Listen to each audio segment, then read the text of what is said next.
The Pomonal Recovery Podcast acknowledges the traditional owners of the land on which the people of Pomonal live and work, the Jabberong and Eastern Maar peoples, and recognise their connection to the land and the waterways. We pay our respects to their elders, past, present and emerging. Welcome to the Pomonal Recovery Podcast, where our mission is to provide an ongoing platform to continue the work of telling our stories. The stories that we need to hear. The stories about our courage. The stories about our hopes. And the stories about our fears too. In short, this podcast aims to tell the stories that will help the people in this already remarkable town to get even closer to each other. It's a podcast where we can both celebrate our achievements and grieve about our losses. The podcast will hopefully become a forum full of helpful information and a tool for breaking down the barriers that sometimes divide us. I'm James Laidler, your host. On behalf of the Pomonal Community Resilience Group, I give you Episode 7, an interview with Lynne McKinnon and John Mathews. So welcome, John and Lynne, to the podcast. It's great to finally have you here after quite a bit of trying to get you here. Welcome. Thank you. Yeah, so I suppose we'd start our discussion today just getting to know John Mathews and Lynne McKinnon. They're two stalwarts of the community and have done quite a number of things for the community. And so, but there would be a lot of people that perhaps don't know John and Lynne very well. And as the podcast is about community building, I thought we might start there and let's get a bit of background. We can start with either of you about what brought you to the community and, you know, how do you find the community? What is it about this community that you love? So around about 2015, Jody and I were living on a farm up near St Arnaud, and we regularly came down to Halls Gap for a week, and our family hired a property there, and we used to love that. Once you entered Halls Gap, it was like getting to another place, like completely away from everything, sort of like a fairy tale place. So eventually we decided we would like to move to the mountains, and then started looking for some places in Halls Gap and surrounds. We saw a property, fell in love with it, did all the things, we bought it, and in New Year's Day 2016 we moved to Pomonal. So a tree change from up in the Wimmera where it was pretty flat, and so it was a tree change for us to come to Pomonal, and then we got involved with the community, but I'll leave it at that. So the mountains in particular, things that are... The mountains and that just getting away from another life, basically. It was it's pretty interesting how the mountains affect you like that. So. Yeah, and it's still magic, even though you hear. Yeah, definitely. The bush and that, and the mountains are still magical. I don't know. Maybe we're related to dwarfs or something like that, but like being under mountains or something. But we like the mountain and the bushland. Yeah, beautiful.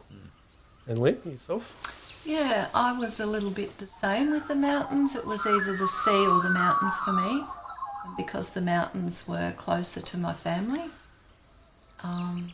To visit, of course, we chose the mountains and started off in 93 back down near Halls Gap, which in an area they call hormonal, with a horse and carriage business and accommodation.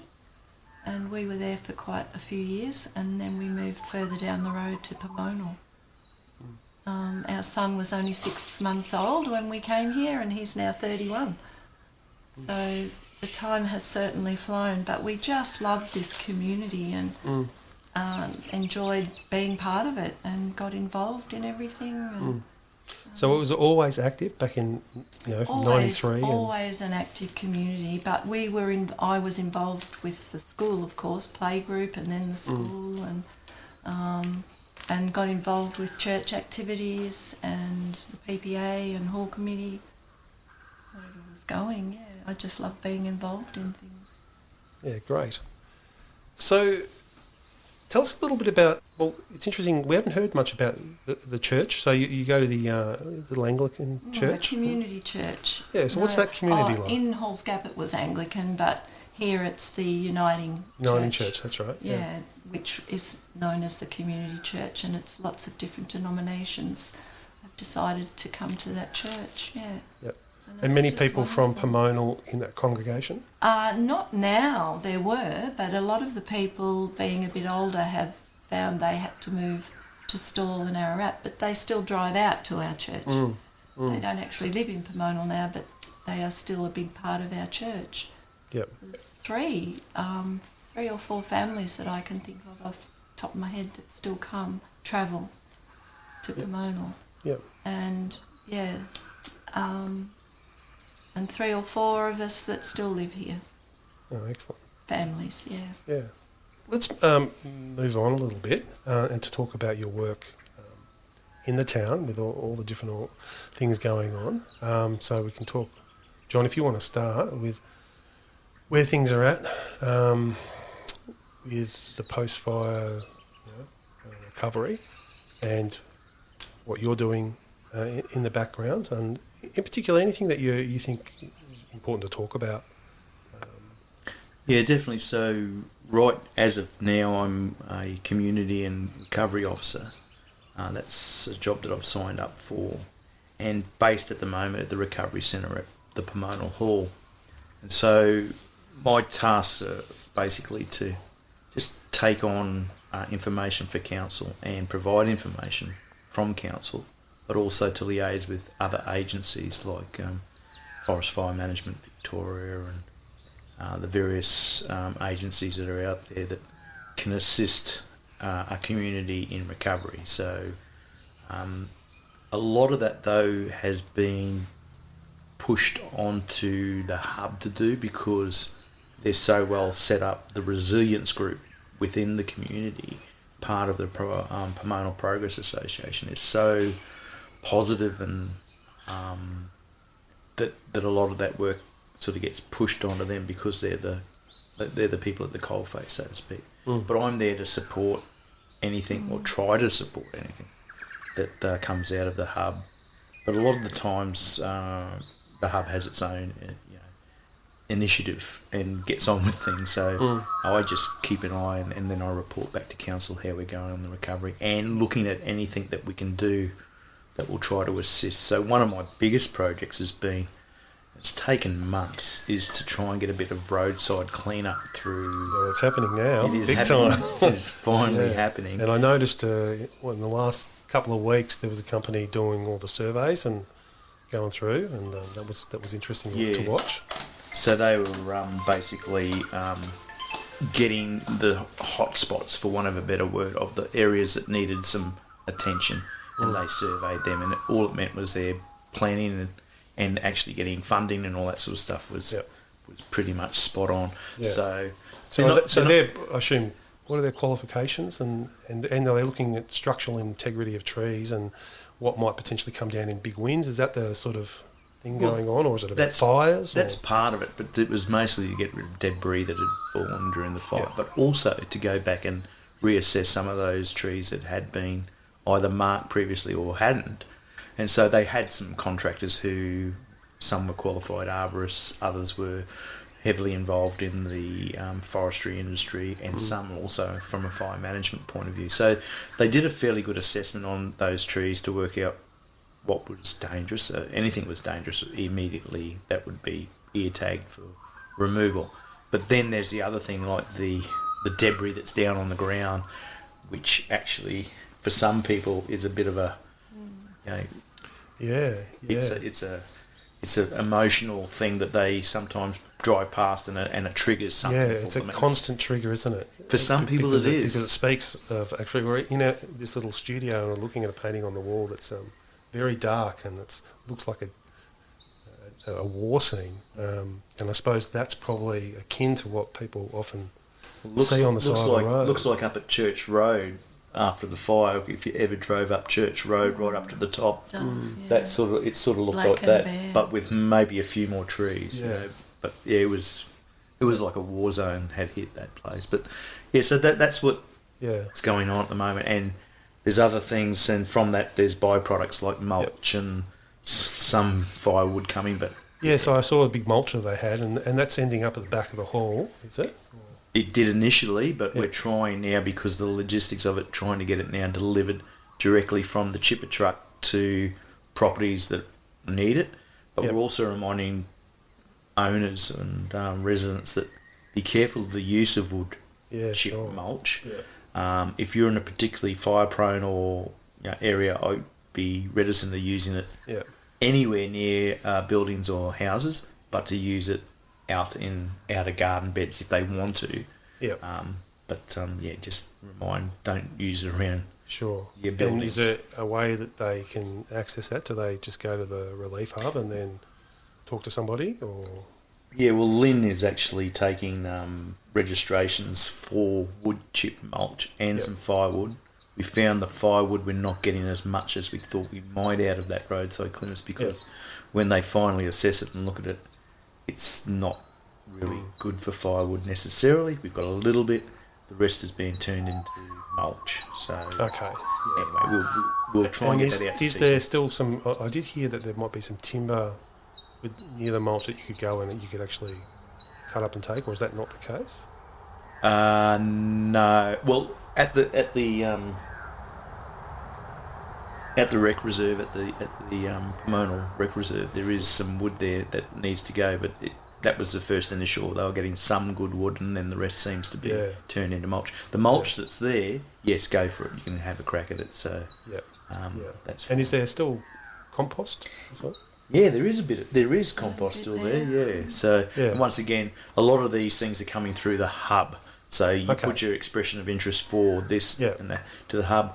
If we can't supply it, I'm sure the hub and myself are happy to just let people know that we can't. And but we're trying as best we can to. And that was the Camperdown Colac compost? Colac, I think. And they're still sending more up? Or? I'm not sure if there's another load to come, because they discovered some of the mulch we've got is the pH is too high for a lot of our plants. Oh, yeah. I think Susie's might have mentioned it was a bit alkaline. It has to be mixed with 8 to 1? So with ash or something like that, you have to pop in it to start make it. Well, just your sandy soil. So it needs a good some good work. Yeah. Okay. Yeah, nice. So just before we get on to Lynne, just a question about the clean up. So the council's got a budget for all this sort of stuff, so it's ongoing because they're still working on it now. So what's the projected, how much clean-up's going to happen, and how are people in the town going to be affected, and what can we expect to see? Well, when you say budget, council doesn't necessarily have budget for this. A lot of the times they apply and get an emergency budgeting through the state government, and also through the federal government sometimes as well, through the appropriate schemes. So there's only so much that they can spend on it. I think once they've done the roadside cleanup, the other thing we may be able to get some assistance with is some removal of some scrap metal, such as fencing that's been rolled up after it's been taken down, rolled up, and so that may be for some properties get a bit of assistance there, where we pick it up, put it into a scrap metal bin, it goes up for scrap metal, and that's just the next little project that I'm working on anyway is the clearance of scrap metal and fencing material. But after that, I don't think there's going to be too much more in the physical, except for a few volunteer groups who are working in with the hub. And do you Lynne can sort of talk about liaise with the transfer station aspect of things too? I just keep in communications with them to make sure I know when and if they're going to start bringing back fees, for example. So at the moment, it's for Pomonal residents, it's no fee. For green waste and the whole box and dice, actually. So, but eventually that will also. I think it's amazing that is available to residents, and whenever I've been there, cars always coming through.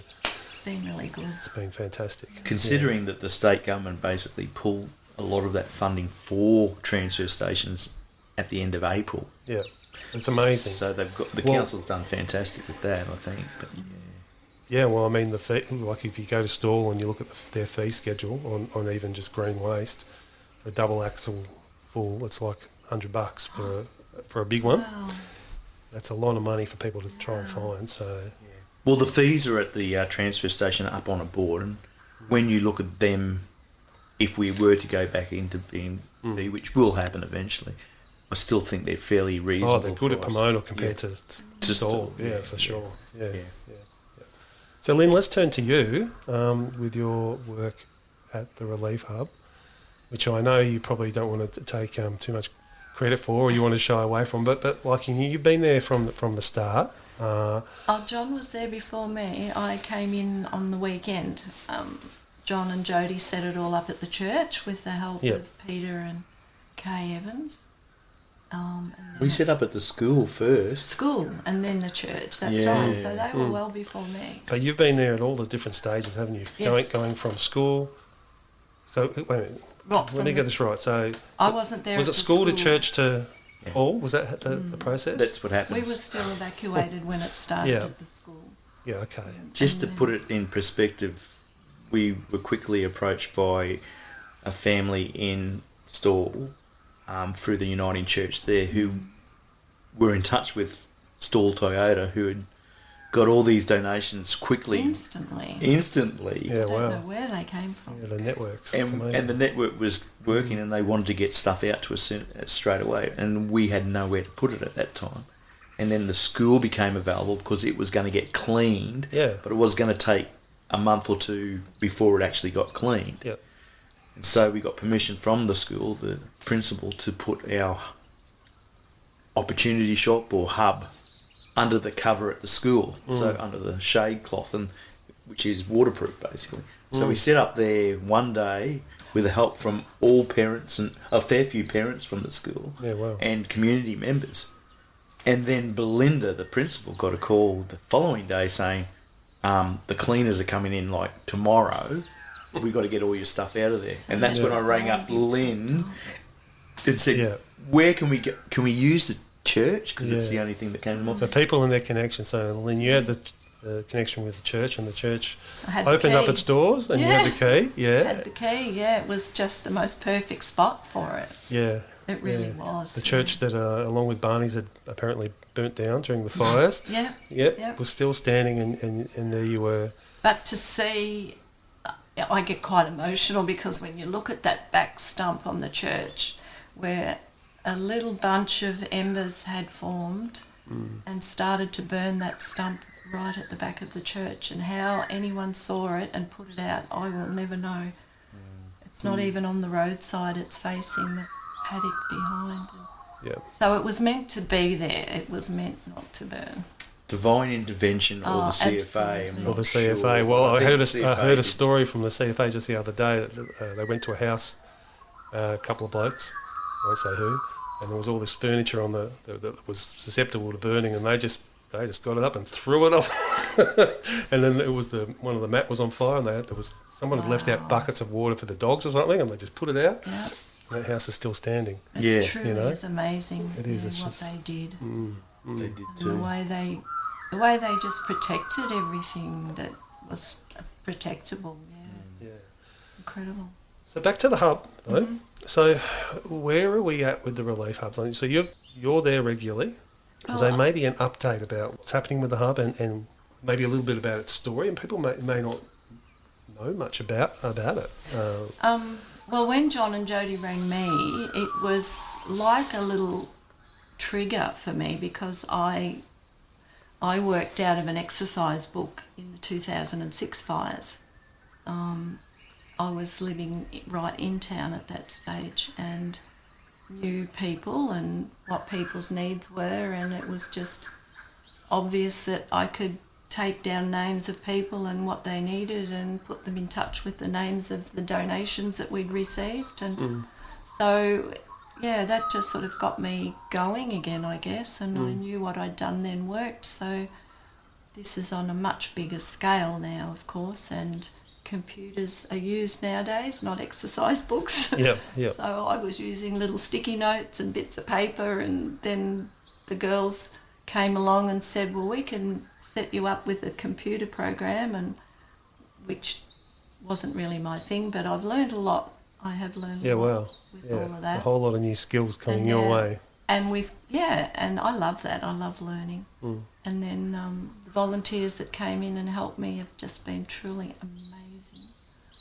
Yeah, so you've had a pretty constant stream of people that have come in, particularly in that peak period at the start and for the months after. And I've met some beautiful people, and I've now got lifelong friends from it, and it's just great and so encouraging, and the gratitude, you just go home every night with a heart full of gratitude because something wonderful has happened every day. Yeah, so speak about that a bit. So something has opened up for you in the way you see things through the gratitude. Yeah. Like how important has that been in the context of the fire for you to get involved? So it sounds like you're... Well, it just keeps you going. Yeah. The more you can see you're helping people, the more you want to help people, and you're grabbing at things that you think could be helpful and ideas, and we brainstorm, don't we, John, a lot down there, and we have a play on words, and we get the messages out. It's good. Yeah. It's just it's good. It just seems to evolve. Yeah. So I mean, you can make an argument that probably one of the most important things for mental health is actually connections between people. Oh, you know, for sure. It's in isolation that people really suffer. Yeah, and for sure. The more we're connected, the better. Yeah. And trying to reach out to them, but knowing when it's the right time to reach out to, we've discovered is very important. Yeah. So I mean, that's pretty interesting thing to talk. So you've been this point of contact in the relief hub, and is that your experience that part of it is this sort of art of trying to pick up where people are at. Not an easy skill, right? And easy to get it wrong sometimes. Well, for sure, and I can't say I've always got it right either, but just being aware, because I've been through a lot of situations in my lifetime, and I know you're not always ready for when people think you should be ready, and that's come from a lot of my experience. So you've just got to be cautious and listen, a lot of listening. So, I mean, one of the things that is apparent to me is that, you know, there would be people in the community, you know, strong people, before a fire and stuff like that. But that in a relief hub, and when things hit the wall, that probably one of the hardest things is actually receiving. Yeah, it is. To open yourself to receive. Like, in some ways, it's easy to give, isn't it? It is easy to give. Because receiving makes you feel vulnerable, makes you feel dependent, makes you feel all sorts of things. Can you talk, and maybe it would be good to update where the Relief Hub is now about what it can offer and why people should open themselves up to that challenge, even now, still, even all these months later, that there might be a need that we all kind of want to do the stiff upper lip and sort of, soldier on, but we just need to turn it around to the people that are offering and donating, because they're doing it because they feel so deeply for these people and they want to help, they want to give. Some of them have been in a similar situation and they know how helpful it is to be generous. And it doesn't label a person as a charity case. No, I think that's not at all. Might be the fear sometimes. Yeah. But maybe it's helpful to think about, well, if the roles were reversed, you'd be wanting that person to take it and you'd be giving all you could. Exactly, and that's how we have to look at it. Yeah. People want to be giving these items and donating these items. Yep. So, and it makes them feel good. Yep. That they've helped. Yeah, absolutely. So what's the state of play now? What is available to people still, and how can people use the Relief Hub, because I think some people will probably sort of post-fire now going, well, no, it's not meant to get anything from the Relief Hub. It changes every week. for us, but obviously from outside it may not look like that. But at the moment, we're not seeing people wanting the clothes as much as they were initially. It is a change of season now, and we have packed up a lot of the winter stuff, and they might be needing some more summer things, even though they did get some last summer, but there's always fresh things. They're still coming in every week. Yep. We've just had another house full of furniture and items donated today. Yeah, great. So we'll be posting that soon, what's available. But people haven't got a home of their own yet, so we're looking at storing things for them. When they've chosen what they want, we might be able to store that for them. So what does that look like, storage? How's that going to unfold? What are the options there for people? Currently we've got sort of 3 store locations. The first one being outside of the hub, which is the back sheds, which we've got a little bit of stuff in, which is more the stuff that you want at the hub straight away, like some first aid kits or tarps or those tote boxes, storage boxes, a few things like that, a few electrical items, and then another shed at the other end of the 4-shed system. We've got tools that have been donated so people can get tools. And then the second major storage area, once again outside of the hub that's in the hall, is the old CFA shed, which has got a lot of stuff in there that we get and put aside, and things that need to go to the op shop that we can't store within the hub in the hall goes to there sometimes. We've got bigger items, some furniture that's been donated, and sometimes people want to use that shed for a few other things which get in the way. And we've got a third storage option which kindly to Cole McCaffer has been a shearing shed that he's got on one of his properties on the Pomonal East Road, and that's our long-term storage. So bigger items and stuff that we want to put aside for longer periods, we're using that as storage. So we're okay with storage, but we don't want to have too much either, because at the end of the day, we as a community or as a group of people have to deal with it. We have to deal with that. That's right. So so we need to be mindful that in the future we want the final clean-up, whenever that may or may not occur, not to be so onerous on everyone.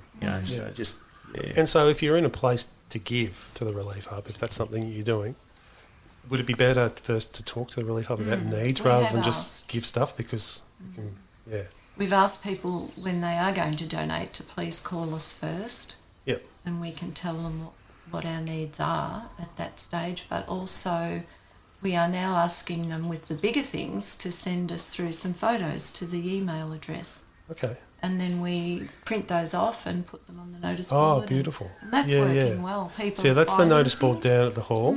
Yeah. So that's something to advertise, because maybe there's people that aren't aware of that there is a notice board, and even it might be worth just dropping by once a week and having a look. Definitely. There might be opportunities both to give and to... And on the Facebook posts, we put photos on there too, and people can see them on that as well. Yeah, perfect. Yeah. It's working well. Yeah, but it's about reaching out to people and letting them know the different ways they can look at some of this stuff. And not everyone's Facebook orientated, but I mean, it doesn't take much really. But the photos on there are quite good when they do get, and we've got someone who helps us out with putting those photos on. Yeah. And it works out well, and you can sort of go, then contact, is that still available?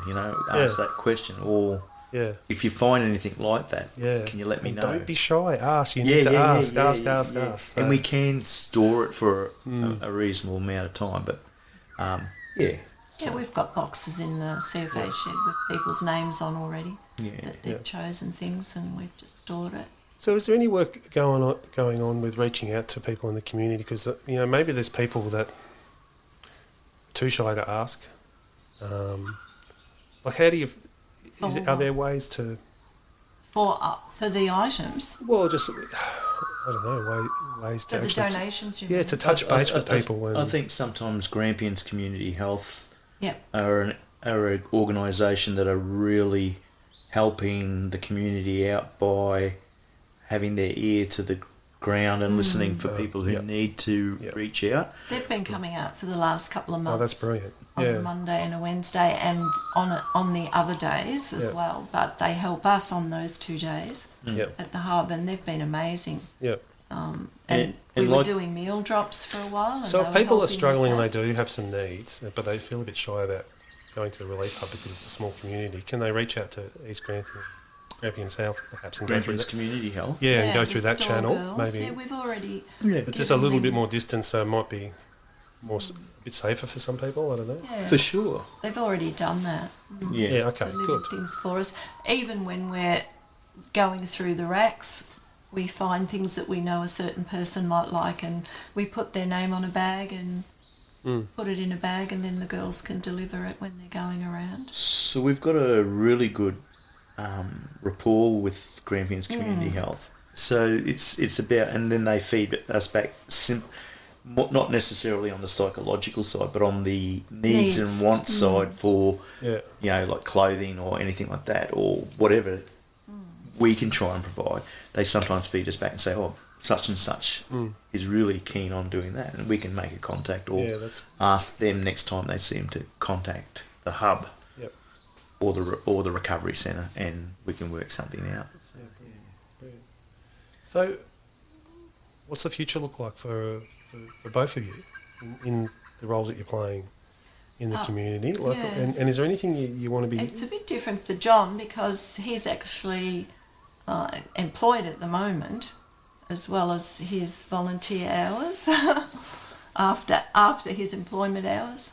We're just all volunteers at the hub, so which at the moment we're all happy to be doing that.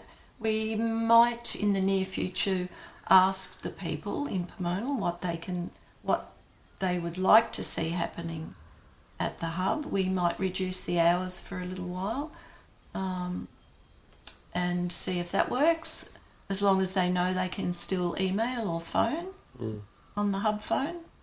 And coming into summer too, it's going to be pretty hot there in the afternoons in the hall.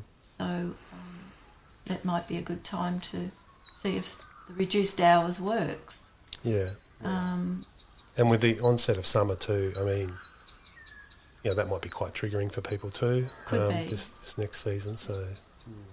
But we'll always be there to talk whatever happens wherever we are. And that's the sort of commitment I think that the resilience group is trying to make, is that there'll be someone to Always be a point of someone contact. there. And it could be that the actual hub opportunity shop, whatever, where the clothes are, goes down to an office contact space or somewhere where people can at least come in and talk about things that they may or may not need as well. But at the moment, that's going okay. And going into summer, that finishing at 1 as an example, maybe if we go down that path, would be ideal for the hub. So.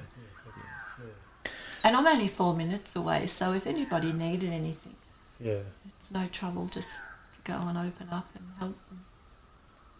From the recovery centre, so council's involvement in the recovery centre.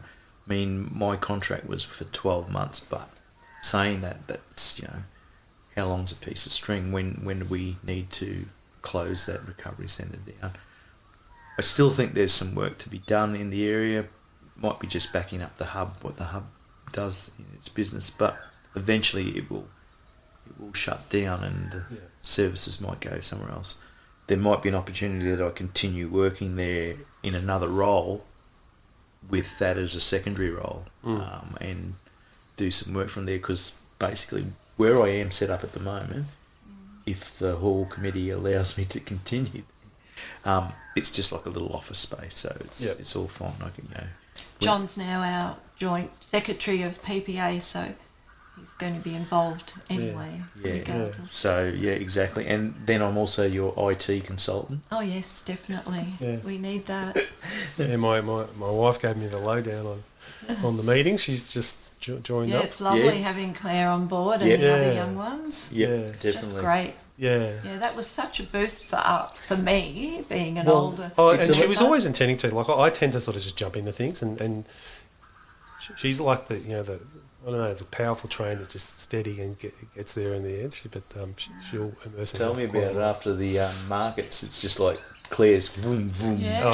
Just going, just not ridiculous. Just vroom vroom. She just gets in and does it, Yeah, and she it's does. so lovely to see. Well, as you come in, so we've got a beautiful garden here. That's and the reason it's beautiful is that she's watering it all the time. She's out there doing it. That's what she does. Yeah. So good. But so when the recovery centre closes, well, there'll still be assistance available through council, and how that is it might be a hotline or a direct phone call to customer service in Ararat, but they will then. There's always groups of people working in that emergency management field, especially municipal recovery managers and their assistants, who are always thinking about how can we make recovery from response to an emergency continue. So there's that will always be there. Yeah, good. Any last things you'd like to add? Messages or things that you came today thinking, I just really would like to put that out there?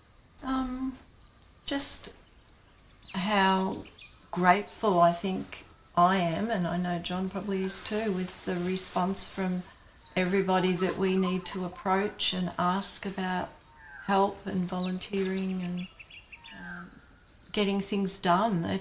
It's never really difficult. It always happens. And we know why we live here, because it's just a great community. Fantastic. Yeah. John? And also, just right now, we're what are we in November? We're getting closer to a fire danger period, and I know a lot of people will be working pretty hard to really prepare their places for the coming season. Just for people, do what you can, but don't go Kill yourself, don't kill yourself. Try So Matt Ben gave me some advice. He said, look to do one thing that's very substantial every year. And if you can keep on doing one new thing, but you can't do it everything. If you manage to do two, good on you. But just keep chipping away. Well, the classic is if you've got burn piles from still debris around the place, or just stuff that you want to clean up, don't think you have to burn it now. Yeah. Make some decent piles, for example, if you want to keep your workload down a bit. Make some decent piles that are clear. Keep them clear. Around. Yeah. And then maybe May, June next year. That's right. Have a bit more of a tidy up. But or if you really haven't even done that, like I think at the CFA day they were talking about if you've got lots of trees on your property and there's leaf litter pushing up right to the base, then rake back. Was it 1 or 2 metres or something? Something 2 metres? like that. Yep. Yeah, rake it all back. Yep. And just do that because what you don't want to see is the fire climbing up the trunks and crowning. That's it. So, just some simple things, and don't bust a gut. Just do what you can, but concentrate from the building or house out, and then and then if you're getting a bit tired, just break for a bit, and then get back into it. And then when we get through summer and the early part of autumn, just keep ticking along with it, working through as best you can. But don't kill yourself thinking you've got to do everything. Just do the key things that will help you. Yeah, that's a good advice. Well, it's been so great having you on the podcast. Thanks, James. After such a long time of wanting to get you on. It wasn't quite as scary as I thought. No, it's not scary at all. And I should say here too that probably the biggest difficulty I have is just finding the next people to come on. So if you want to be on the podcast, you can get in contact with me. That would be great. I mean, the podcast is about the community. If you're in the community, the podcast can be about you. We're all connected. So. And James isn't that scary at all. No, he's not. He's lovely. I look scary though. He's got a calming voice. Yeah. Oh, that's nice. That's kind. He has. Yeah. I don't always have a calming voice when I'm teaching, but Thanks, James. good idea. Okay. See you later.